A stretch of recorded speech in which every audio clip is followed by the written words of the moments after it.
What's up, everybody? Today we are just doing some Q&A. So if you have any questions about keto or if you need any support on your journey, that's what this is for. Guys, the book is so close to being done. I have the final draft. It's approved through Amazon.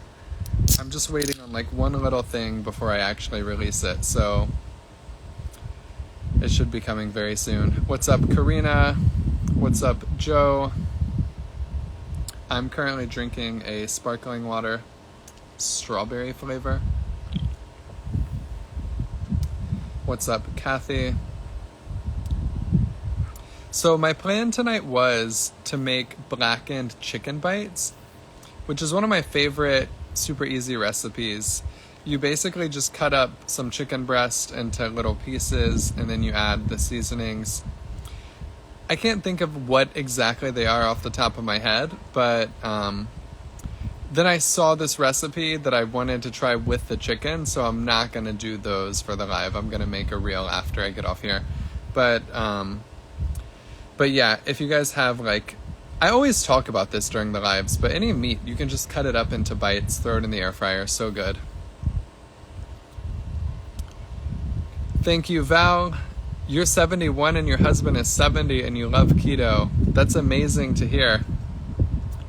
I have fallen off the wagon and I do not know how to get started back. All right, so when you fall off track, my best advice is stop trying to get back to keto or 25 carbs a day and just start going back to something that's realistic for you to stick to.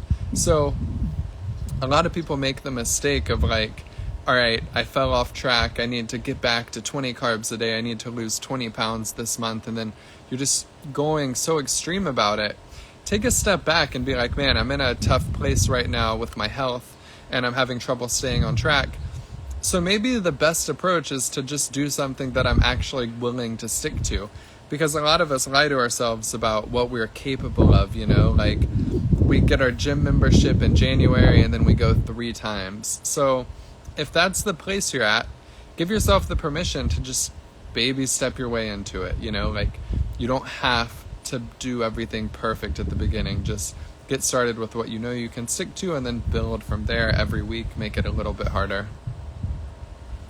When doing keto, do you still need to count calories? So if you do keto, 90% of people, myself included, will get to a healthy weight just by focusing on carb counting. There are cases where when you want to lose the last 10 or 15 pounds and you still eat some fun keto foods, then you can kind of leverage calorie counting to get you there. But in general, if you're eating a very clean keto diet, you should be able to get to your goal without calorie counting. My issue is I make food videos for a living, so I'm constantly taking bites. I'm constantly eating keto cakes and cookies and just things like that all day throughout the day, which it adds up more than the average person. Like before I made content and I was just doing keto, I lost 80 pounds with no mind towards calories whatsoever.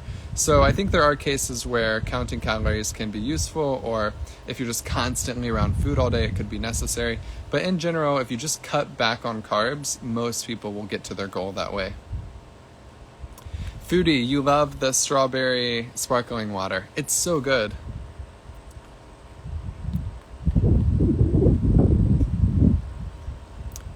I love your book. Everyone needs it. Hey, thank you so much, Lisa.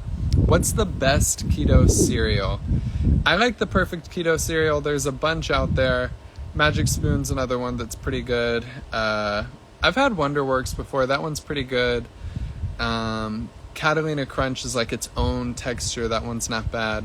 I'm trying to think. There's one that a lot of people hated, which was the Premier, like the Premier Protein. They made a cereal. I actually have a friend who recently said he did not like that one. I have not tried that yet.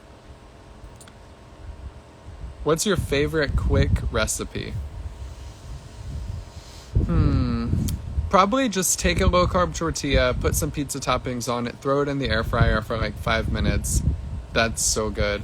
Other quick recipes, if you can get the blackened tenders at your Costco, they're not everywhere. They're like regionally available in certain places. But the blackened tenders from Costco, dip them in some sugar-free barbecue, have like an avocado with it. That's a really easy and quick meal. What else? Hey, Val, I'm so glad you guys are sticking to it. I'm on day 2 of no sugar. I went overboard on Super Bowl, and I don't want that feeling anymore. It's going to be a long minute before I have something sweet. Pomona, I feel you on that. I had some carbs over the weekend when we went to visit my family in Ohio. And some tips, like for when you do plan on going off track, are sometimes, though, I will say, so before I give these tips, sometimes it is useful to like be just full on strict keto, like no cheats, just you're in the thick of doing a keto diet. And then you have a day that's just filled with all the worst food. Like you start your day with a bag of Skittles or a Frappuccino, and then you get a croissant, and then at lunch you're eating like pizza and breadsticks. And then at dinner you're eating like orange chicken and crab rangoon, and dessert is like 3 brownies. Like if you have a day like that when you've been doing keto for the past 3 months, it is a really good reminder of how that kind of food makes you feel. But if you're not in the mood for like that kind of reminder, a good strategy towards if you do want to loosen up and have some carbs on a holiday or for the Super Bowl, I mean, the way society works, like there's always some special event happening every weekend, so I don't recommend using like the Super Bowl as an excuse to eat carbs, because you could find something like that every weekend as an excuse to eat carbs, and at that point you're not doing yourself any good. But if you are having like, maybe you just really love football and the Super Bowl is your thing, so you're going to have carbs, what you could do is what I did when I was in Ohio this weekend, and you start your day with a protein shake, put some protein in your coffee, whatever. Just start your day with protein and fat. Maybe just have some eggs, right? And that's going to stabilize your blood sugar and also balance your hormones for the rest of the day. So your body isn't in this like, let's seek out all the food and eat it mode, because that's kind of what happens. When you start your day with a ton of sugar, your body just like reacts in this way where you're just driven to eat more and more sugar throughout the day. So start your day with protein and fat. Focus on protein. And the next thing you're going to do whenever you're eating meals, start your meal with either the protein or fiber. Not everything has that, like if you're eating off plan. So when you get pizza, it's hard to start your meal with like protein and fiber if you're just ordering pizza. So maybe get a salad to start with, or like if you can get some sort of just like, or even another protein shake, you know, like you can kind of just like plan out, or a protein bar or something, just like, or just eat the toppings off of one piece of pizza and then eat the rest of your pizza. But that will help you curb overeating, like just by getting some protein and fat in, and then you start feasting on whatever else. And because you just want to put your body in a place where you don't feel the need to just continuously stuff it full of things, you know? And getting out of the scarcity mindset is also helpful. Like, if you tell yourself this is the last time you're ever going to have carbs, that's actually the worst thing you could do, because you're just giving yourself permission to literally eat yourself into a food coma. So instead of saying that, just be realistic, and we all know this isn't the last time you're eating carbs, and tell yourself like, look, I'm going to enjoy the food that I eat today, and I'll probably have another day like this if it's 3 months from now, 6 months from now, 1 month from now. I'll probably have another day like this, so I don't need to treat this like my last, you know? If you're on death row and it's your last meal, sure, treat it like your last, but this isn't the last time you're going to be eating carbs, and if you act like it is, you're just going to eat yourself into feeling sick. So that's like my advice if there's a special occasion and you just want to enjoy some carbs, some junk food. Yeah, Brad, whenever you're on sugar, it's like you're just always hungry. You can't get enough.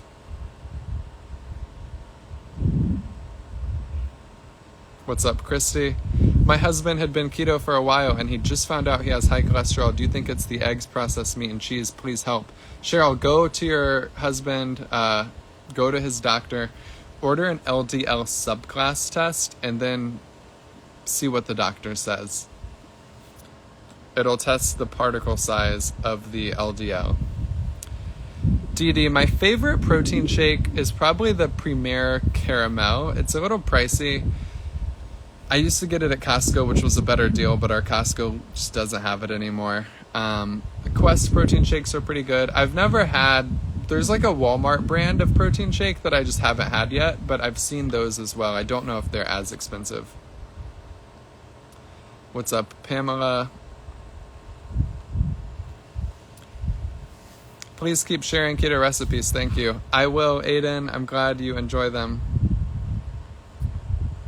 At what point is it best to avoid keto products?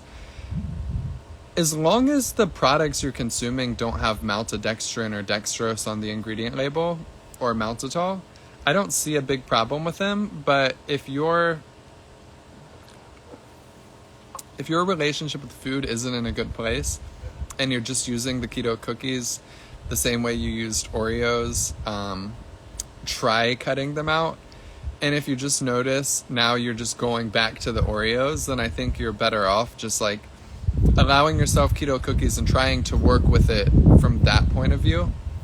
Because it's better to eat 7 protein cookies. Like I would rather, I mean, look, this is not aligned with like reaching your weight loss goals at all. But if you're just the type of person who buys these like protein cookies, Quest cookies or whatever, they have 15 grams of protein, you're so much better off just eating a bunch of those. For one, they're expensive, so you're not going to be able to eat as many as you would like regular cookies. And then for two, the protein is actually going to fill you up. So you're probably not doing as much damage as if you were eating regular cookies. So I don't see eating keto products as this terrible thing that's going to sabotage your weight loss. I think it's an amazing crutch to help you stick to your keto journey when you have that sweet tooth, because I have a sweet tooth. I don't know how I would have done keto had I not still been able to eat keto desserts, you know? Like, I don't think it's realistic for me to say I could stick to this lifestyle without keto desserts.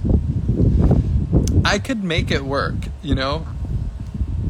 I could eat, even like the ratio keto yogurt or the Too Good yogurt is pretty much just a keto product because it's yogurt that's been tampered with by adding artificial sweeteners to taste good, you know? So even that is a keto product and it's just yogurt. So there's like a weird line between what's a keto product and what isn't. But if something's processed and it's helping you stay on track and the ingredients are better than the other processed food you're previously addicted to, I just don't think it's a huge red flag that you just are eating that. I think it's okay. But you just want to pay attention to, especially how much money you're spending, because that's going to be motivating to not overdo it. If it's like, me and Anna love these Nick's ice cream sandwiches from Walmart. They have about 9 net carbs, so I don't eat them every day. But if we were to be eating those every night, they're $4. If both of us had that, that's $8. What's 8 times 3? 24. So like $250 a month we would be spending on these ice cream sandwiches if we had them every night. That's pretty crazy. So think about how much money you're spending, and that may also curb the overconsumption of them and help you make smarter choices about maybe I should just have one, you know. So it's hard for me to find comments because whenever there's under 100 people in here, it just tells me everyone who joined, and I have to like search through those notifications to see the comments, but I'm looking. Hey, you're welcome, Angie. I'm glad you like the recipes. Egg white wraps make great pasta dishes. I've seen the egg white wraps. I've used them as pasta.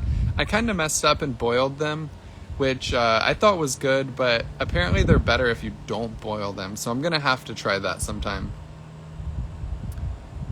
What's wrong with foods with maltodextrin? I'm new to keto. So savory foods like pepperoni and sausage are going to have maltodextrin. That isn't an issue.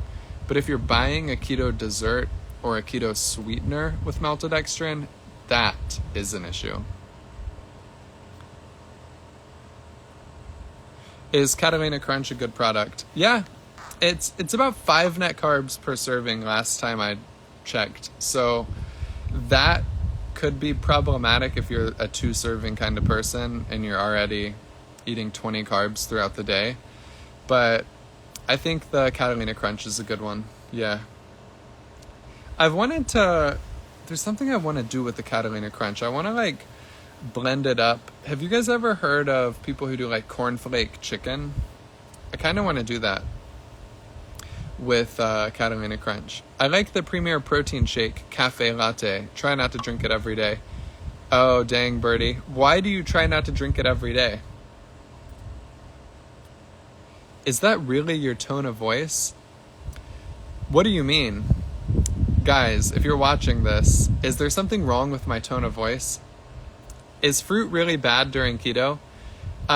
If you're trying to be in a state of ketosis, you don't want to be eating mangoes and pineapples. But if you're just trying to be healthy, no, you can eat fruit. It's great for you. There are fruits you can have that are more keto friendly than others, like berries. And that's where the list ends. Basically just berries. Obviously, things that shouldn't be considered fruit, like tomato and avocado. I don't know why those things are fruits. Having the sleeve surgery, keto has helped me get ready for it. Hey, I'm glad to hear that, Diane.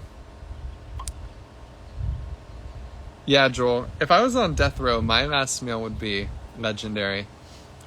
Those pepperoni slices in the microwave, crispy, are such a good snack. Dee Dee, that's a great crispy snack. Guys, if you're craving something crispy, crunchy, take some pepperoni, put it between 2 paper towels, microwave it for about a minute. It's so good. If you want to take it up another level, though, put a little bit of cream cheese on it, some everything bagel.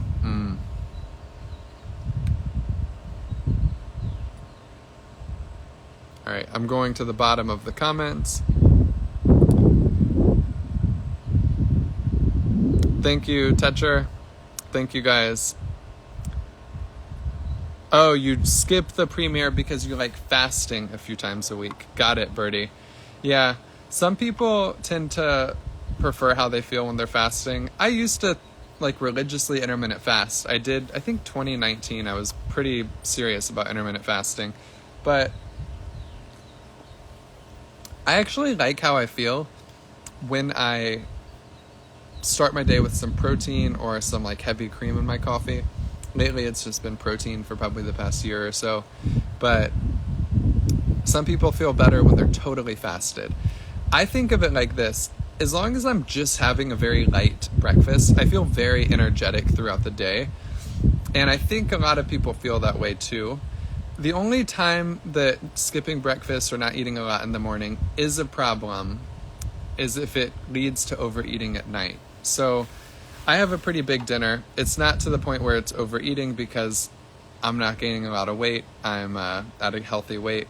I've always been at a pretty healthy weight since I got to my goal. Even when I gained weight when we were pregnant and had Sophia, I never got to an unhealthy weight, So I think everything is going fine by me not eating a lot in the morning and then having a big dinner.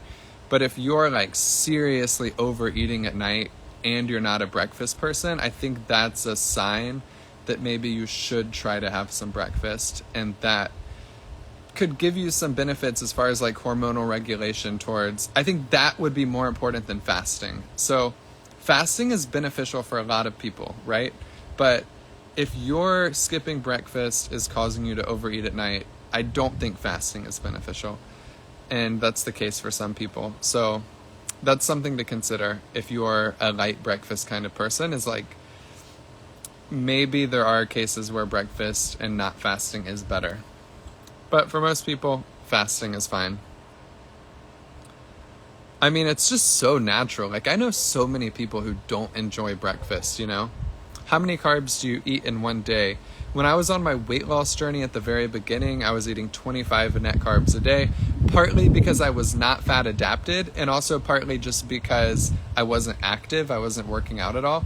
once you start working out and you've done keto for like 2 months plus with no cheats or slip ups, that's kind of the key to getting fat adapted, is like you need to find a 2-month period throughout the year or during the year where you can go with no cheats. And that's like a hack to getting fat adapted. It's not guaranteed. There's no science as to like, here's a test you can take to see if you're fat adapted. But that seems to generally be what happens, is if your body is just straight using just ketones for 2 months straight, you eventually will end up fat adapted, and then you can be more flexible with how your body uses carbs for energy. Julie, I will save this Q&A, yes. Will you gain weight if you stop keto? So here's a fact about diets and weight loss. I think it's 97%. Here's a fact with I think, but there's a statistic, if I'm remembering correctly, that says 97% of dieters, or 95, will gain back all of the weight within 3 years. So whether you quit or keep doing it, the success rate is like 5% for everyone.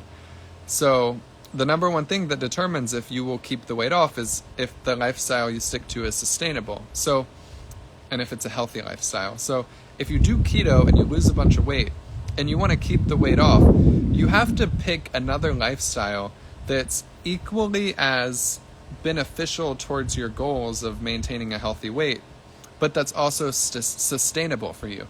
So if keto isn't sustainable for you, but you can use it to lose 50 pounds, that's great, you know. Maybe you did it for 6 months, but you're just hitting a wall where it's like, I can't keep doing this, I just want carbs so bad. If that's the case, there are tons of other healthy lifestyles where maybe you just eat mostly real food, you know. Maybe you start tracking your macros. Maybe you just focus on getting 40 grams of protein at every meal. Like, there are a million paths you can take, but if you're going to transition off of keto, you should take some path that isn't really associated with weight gain. Like, going back to Oreos and Frappuccinos in the morning will definitely, for most people, guarantee some weight gain. So you just have to be mindful. And also, if you do go to a lifestyle that's a little more carb friendly, which I think is fine, I don't see things like rice and fruit as like the cause of obesity. It's more processed food just tasting really good that causes obesity. So if you're going to go back to a carb heavy lifestyle or a carb friendly lifestyle, I don't know that many people benefit from eating 300 carbs a day unless you're a professional athlete and they're all coming from clean sources. But maybe you go back to a lifestyle that's like 100 carbs a day or 150, and you're pretty active and you work out, and that's all good. Be ready, because you probably will gain like 5-10 pounds of water, and that's normal. It's going into your muscles. It's not like it's like this terrible thing that happens. Like, you just deplete some glycogen and water when you do keto, and then that's going to come back if you go back to carbs, but it doesn't indicate you've gained fat.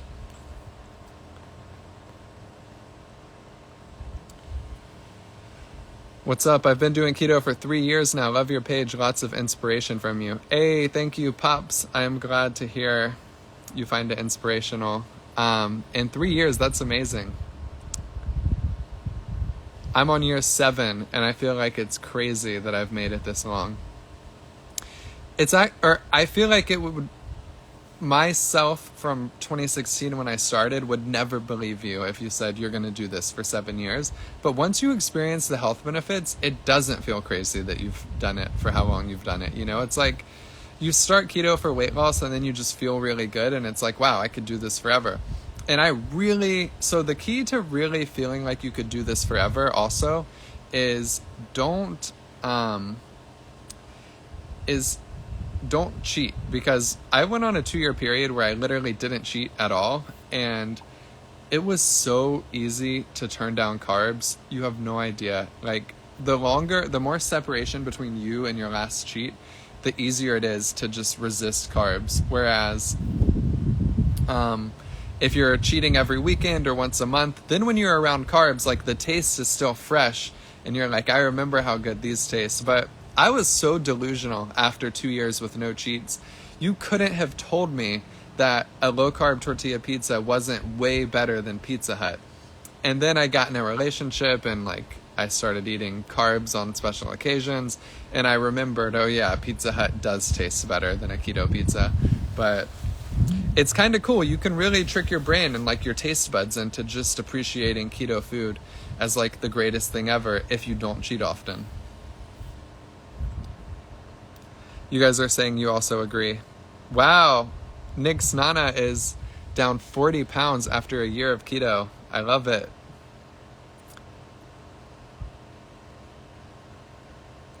Thank you, Tanya. I've lost 100 pounds in the last 8 months on keto. Wow, Jacob, congratulations. Thank you, Diane. I'm glad you find this to be helpful. Can you show me what you're drinking? Yeah, Birdie, it's a strawberry sparkling water. How many grams of protein do we need in a day? If you can aim for 1 gram per pound of body weight, that's optimal, but anything close to that, like if you can get 60% of that, 70% of that, that's also going to be good. Just as much as possible. And then once you get over 1 gram per pound of body weight, you shouldn't run into any issues. But if you start just like, I mean, I don't know, like everything is bad in excess, right? So if you're eating 7 grams of protein per pound of body weight, I'm sure that's not good either. Even water is like not good in excess, you know? And that's actually a very common thing. Like it became this super popular thing for everyone to just carry around a gallon of water and just drink it all day. But if you're not also getting electrolytes, that's actually a terrible idea, because overhydrating is just as bad as underhydrating and being dehydrated, because you're peeing out all of your electrolytes. Like if your pee is crystal clear and you're proud of that, you should like assess how you feel and be like, all right, do I have energy consistently throughout the day? Do I get headaches? Do I feel fatigued during workouts? Like if none of that is happening and you feel great, then maybe you're like one of the rare cases where that's okay. But if your pee is crystal clear, it's probably a sign you're overhydrating and you need more salt and other electrolytes in your diet.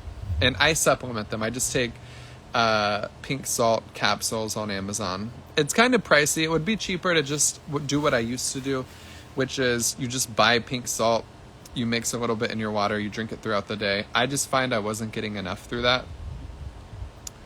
How do you still have so much hair? So hair loss is not a thing on keto unless the appetite suppression, which is common, causes you to undereat protein. So when people undereat protein, that's a very common cause of hair loss.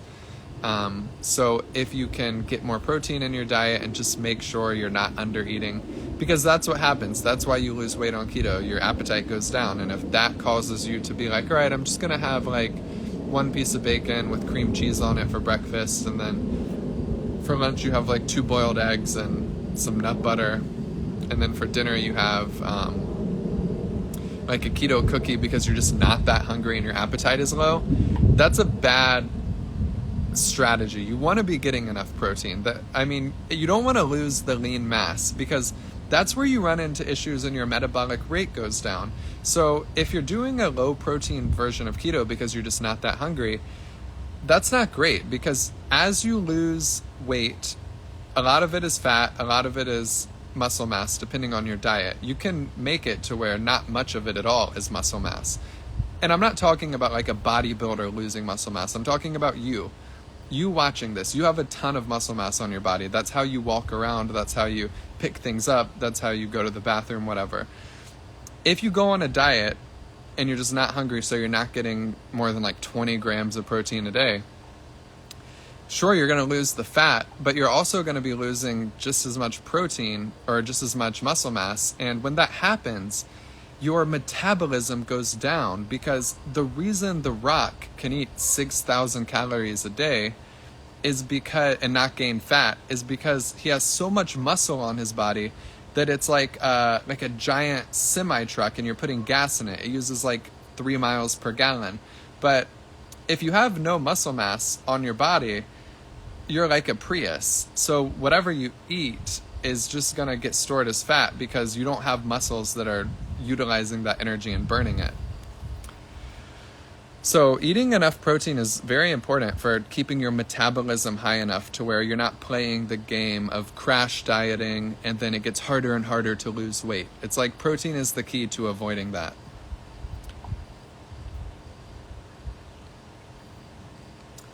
But all right, guys, my phone is on 6%.